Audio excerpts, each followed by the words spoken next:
comfortable. You can kick your shoes off. You know, getting comfortable is the main thing. And on these, let me show you this die.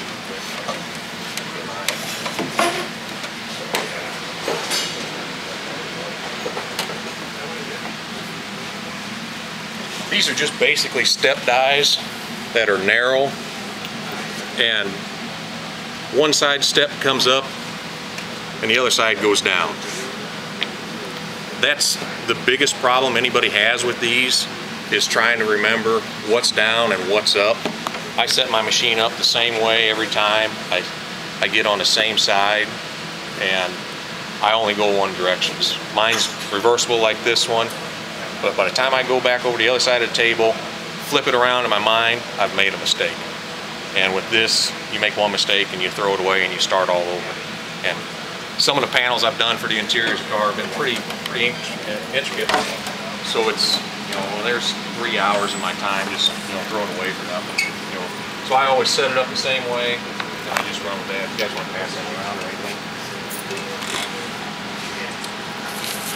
But on this one, it's going to push down on the outside and push up. It'll push down on this side and push up on the bead roller side.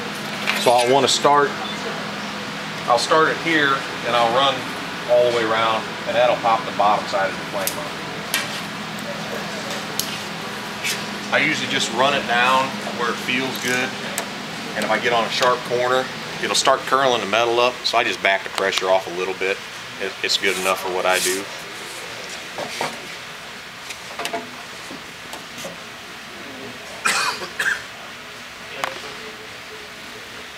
But I line my line up right at the parting line on that, and just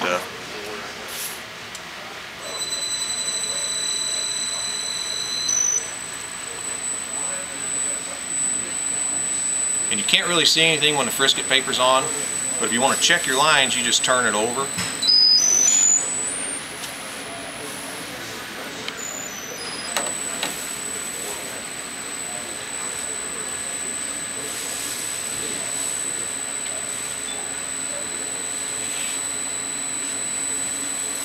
And on the big lines, I mean, you can open it up and get some space going.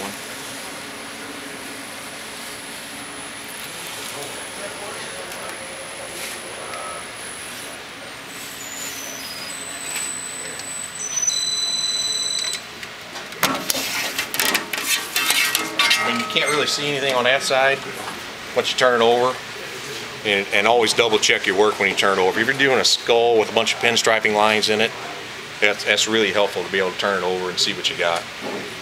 So now I'll start on this one here, and I'll go around that way.